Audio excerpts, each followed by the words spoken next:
कर नाही त्याला डर कशाला? त्यांनी माझ्या मतदारसंघात कमळ या चिन्हाचा प्रचार केलेला नाही.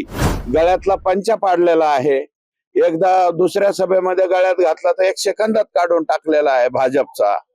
हे सगळे पुरावे आहेत ना, मी पुरावे देतो तुम्हाला. जितेंद्र आव्हाड साहेबांनी काय बोलावं हा त्यांचा प्रश्न आहे. मी अजून या प्रकरणामध्ये धनंजय मुंडे किंवा वाल्मिकांना यांचं नाव मी घेतलेलंच नाही.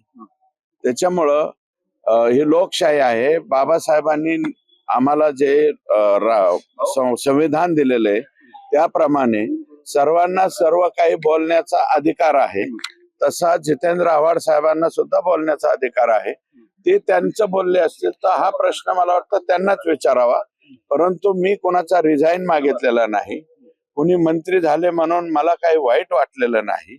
त्याच्यामुळं मी असा शब्द अजून तरी वापरलेला नाही. मी फक्त हे जे विष्णू चाटे अँड गँग जी आहे, ज्यांनी अतिशय निर्घुणपणे अतिशय चुकीच्या पद्धतीने अरे त्याला मारायचंच होतं तर गाडी खाली पटकन घालायचा, नाही तर गोळी घालायची.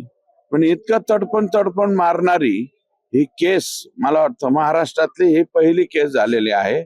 आणि त्याच्या बाबतीत त्या लेकराला न्याय मिळाला पाहिजे, त्याच्या कुटुंबाला न्याय मिळाला पाहिजे, म्हणून आम्ही या ठिकाणी भांडतो आहोत, राजकारणासाठी नाही. रोहित पवार बोलतात मी 2 दिवसापूर्वी दौऱ्यावर होतो बीड आणि परभणीच्या, त्यामुळे प्रचंड वातावरणामध्ये तणाव आहे. आणि दुसरी गोष्ट की देवेंद्र फडणवीस यांनी आता बीडचं पालकमंत्री पद घ्यावं कारण परिस्थिती हाताबाहेर गेलेली आहे. नाही, हा त्यांचा प्रश्न आहे. त्यांनी काय बोलावं ते. पालकमंत्रीपद ठरवण्याचा अधिकार माननीय मुख्यमंत्री महोदयांचा आहे आणि मुख्यमंत्री महोदयांनी जो निर्णय घेतील तो आम्हाला मान्य राहील. जर कारवाई झाली नाही तर हे अधिवेशन संपल्यानंतर लोक रस्त्यावर येतील, कायदा सुव्यवस्थेची परिस्थिती निर्माण होईल, इतकं हे प्रकरण चिघळलंय असं देखील तिकडचे आमदार. प्रकरण गंभीरच आहे ना. वातावरण जे आहे ते खाली काय वातावरण आहे तुम्ही जरा चेक करा. परिस्थिती गंभीर आहे. कारण हे एक संपत्तीची लाट जी म्हणतो ना ती त्याच्या बाजूने गेले ना.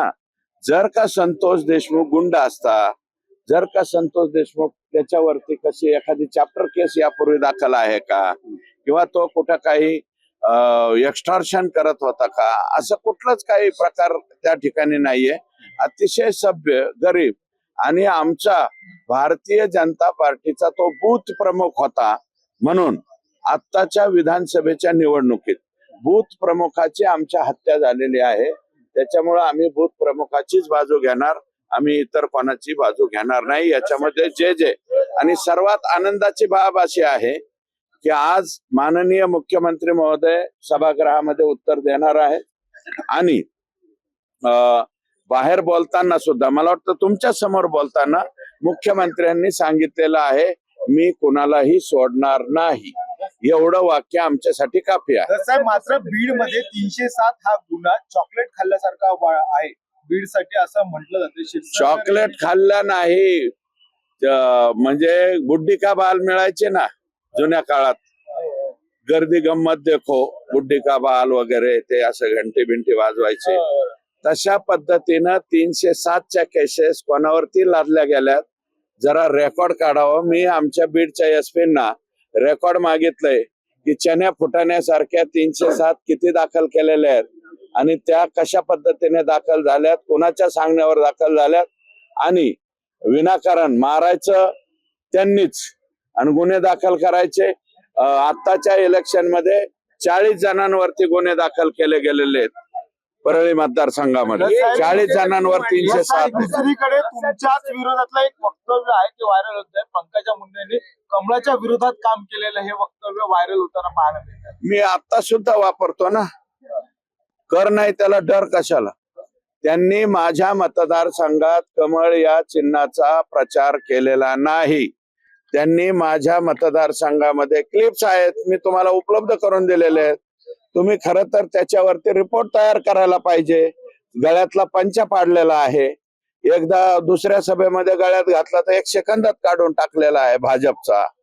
हे सगळे पुरावे आहेत ना, मी पुरावे देतो तुम्हाला. त्याच्यामुळे मी कमळाच्या विरोधात त्यांनी काम केलेलं आहे माझ्या मतदारसंघात. आता इतरांच्या मतदारसंघात काय केलंय हे त्यांना माहिती.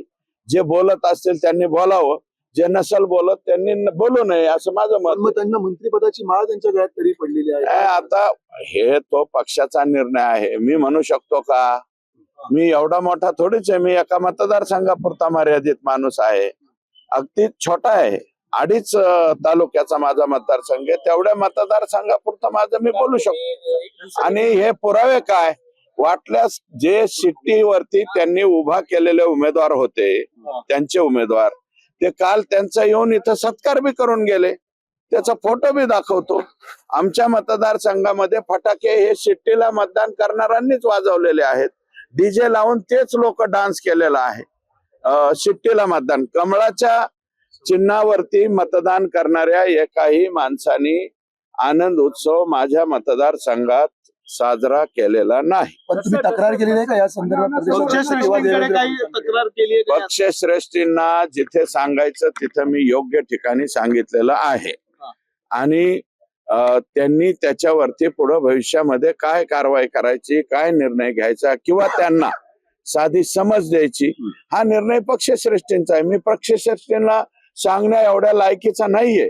पण माझी जी तक्रार आहे ती तक्रार मात्र मी मांडलेली आहे. सर्व विरोधक त्या बीड प्रकरणावरून बालविधी करार घेत त्यांना गुन्हेगार समजत आहेत. मात्र तुम्ही म्हणत आहात की त्यांचं नावच घेत नाही. मी अजूनपर्यंत नाव घेतलं नाही. या क्षणाला सुद्धा नाव घेत नाही. मी फक्त एवढंच म्हणतोय, विष्णू चाटे, त्याच्यानंतर सुदर्शन घोले, प्रतीक घोले, एक केदार आहे, आणखी 3 नावं आहेत. आणि काल मला वाटतं विष्णू चाटे हे जे आहेत त्यांना अरेस्ट झालेले, ते अटक झालेले आहेत. आणखी 3 आरोपी राहिलेले आहेत. या Vishnu Chate and gangs of Safepur ही जी गँग आहे, या गँगचा आका कोण आहे हा तपासामध्ये सापडावा एवढं